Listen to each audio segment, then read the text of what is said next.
a nossa aula de ciências desta semana, página 128 a 133. Os astros e a passagem do tempo. Fenômenos cíclicos são eventos que se repetem de tempos em tempos. O dia e a noite, as estações do ano, os períodos de seca e de chuva, são alguns exemplos de fenômenos cíclicos da natureza. Os dias e as horas. Por que será que o dia é dividido em horas? Dividir o tempo apenas em dia e noite não é suficiente para que as pessoas consigam organizar sua rotina. O dia corresponde ao tempo aproximado em que a Terra demora para completar uma volta em torno de si mesma.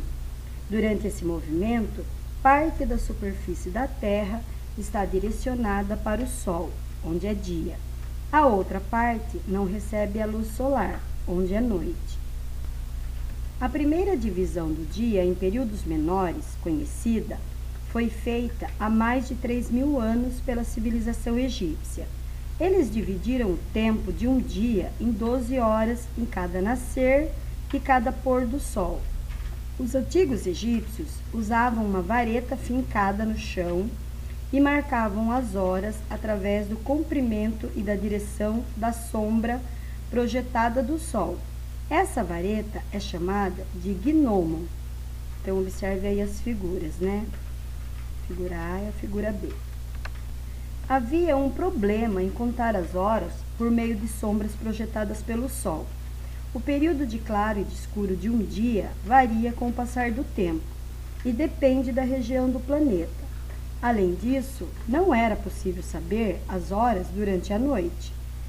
Apenas quando foram feitos cálculos matemáticos para determinar quanto tempo durava um dia é que se pôde determinar exatamente em quantas horas ele deveria ser dividido. Assim, dividimos o dia em 24 horas. As semanas e os meses. Outra forma que as pessoas encontram para contar a passagem do tempo foi observar a mudança de aparência da Lua a cada dia. Essa mudança é cíclica e gradual, mas 4 fases foram nomeadas. Um ciclo dura aproximadamente 29 dias. O período entre a repetição de uma mesma fase, ou seja, entre 2 luas cheias, por exemplo, foi utilizado para determinar a duração de um mês. Então, observe aí as figuras, né? Na lua cheia, toda a face da lua que está voltada para a Terra fica iluminada. No quarto minguante, metade da face da lua fica iluminada. Na lua nova, o sol não ilumina a face da lua voltada para a Terra. Por causa disso, não conseguimos enxergar a lua nesse dia. O quarto crescente é parecido com o minguante. No entanto, é a outra metade da lua que fica iluminada. A duração de uma semana, 7 dias, foi definida com base na duração de cada aparência da lua no céu. Observe a imagem abaixo, leia o texto e responda a questão. O relógio do Sol, localizado na Praça Tiradentes, em Curitiba, foi inaugurado em 1857 e marca a hora das 7 da manhã até as 6 da tarde. Circule na fotografia o gnomo, né? Então, lá tá circulado, lá observe na imagem, onde que tá circulado, né, a varetinha que vai marcar, que vai fazer a sombra, e aí vai marcar qual é o horário. Qual horário o relógio da imagem está marcando? Aproximadamente 13h45. Por que esse relógio não marca os outros horários? Porque ele só marca os horários em que há luz solar, para iluminar o gnomo e projetar a sombra que indica a hora. Que relação há entre a lua e o calendário? Então, a número 2, né, como nós vimos anteriormente lá no texto, as 4 fases da lua cheia, quarto minguante, nova e quarto crescente, né, está relacionado à criação do conceito de semana. Então, a repetição de uma mesma fase de lua, e aí eles foram relacionando isso para saber como que era marcado cada mês. Então, por isso está relacionado, né, as fases da lua com a marcação dos dias da semana, e aí cada fase da lua, que dura uma semana, então aí eles conseguem marcar um mês, porque depois começa tudo de novo, as fases da lua vão se repetindo. Então, corrijam aí essas questões, tá? Corrijam direitinho, prestando bastante atenção. O ano. A prática da agricultura fez com que os seres humanos passassem a planejar a época de plantio e da colheita. Para isso, a observação dos ritmos da natureza e dos astros do céu, como a lua e o sol, foi muito importante. Com o passar do tempo, diversos povos identificaram 4 períodos que se distinguiam claramente e que se sucediam ao longo do tempo. Atualmente, chamamos esses períodos de estações do ano: primavera, verão, outono e inverno. Então, as estações do ano. O outono começa no dia 20 de março. No outono, as noites tornam-se aos poucos mais longas, há uma redução na quantidade de chuvas. As temperaturas ficam mais amenas. O inverno começa no dia 21 de junho. Nessa estação, os dias são mais curtos que a noite, as temperaturas são mais frias, chegando a ficar abaixo de zero em algumas cidades. É comum a ocorrência de nevoeiros em algumas regiões do país. O inverno corresponde à estação seca. A primavera começa em 22 de setembro. Nessa estação, a duração do dia passa a aumentar, ficando semelhante à duração da noite. É um período de temperaturas amenas. Nas regiões de inverno mais seco, a primavera marca a transição entre a estação seca e a chuvosa. E o verão começa no dia 21 de dezembro. No verão, os dias são mais longos que a noite, períodos de temperaturas elevadas e de chuvas fortes, mas que duram pouco tempo. Essas chuvas ocorrem principalmente à tarde.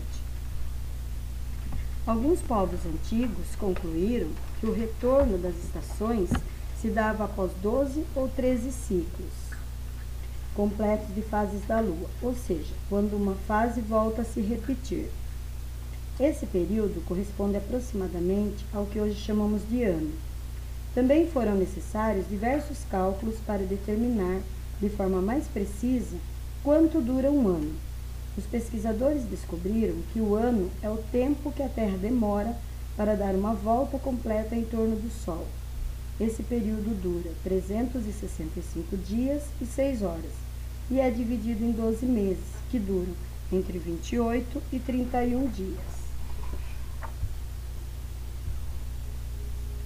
Observe o desenho e responda.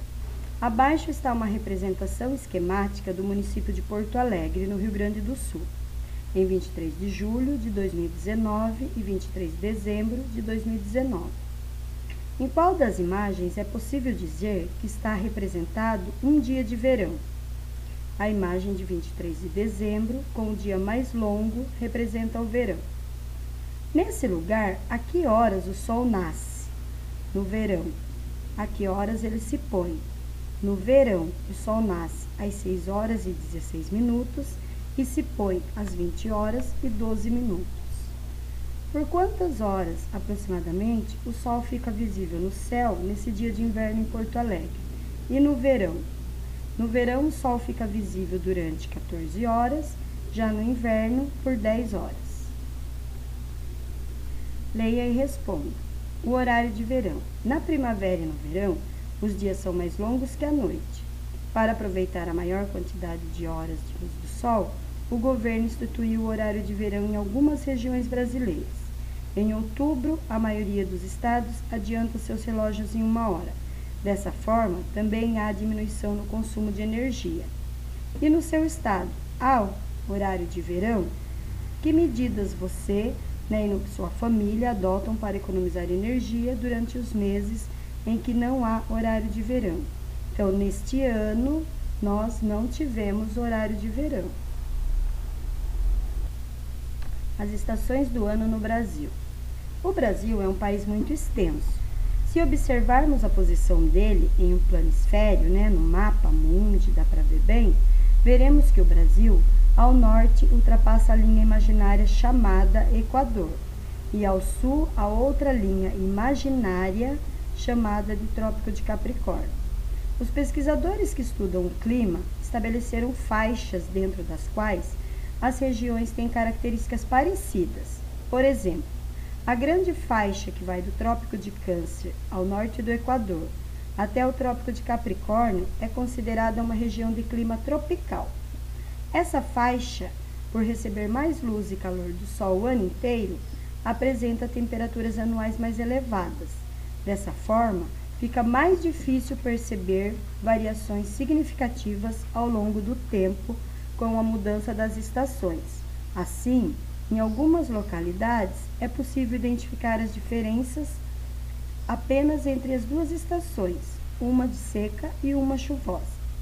Ao contrário das regiões fora dessa faixa, são registradas as temperaturas mais baixas e as diferenças entre as estações do ano são mais perceptíveis.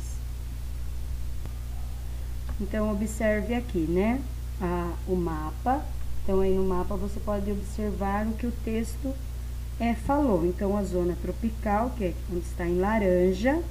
Então, observe aí essa linha imaginária que está pontilhadinha aí, que chama, Trópico de Capricórnio. Então, aí o laranja seria a zona tropical, por isso que é mais quente. E o amarelo, a zona temperada. Nas partes amarelas é onde as temperaturas são mais baixas. Então, essa foi a nossa aula de ciências desta semana. Preste bastante atenção, corrija tudo direitinho.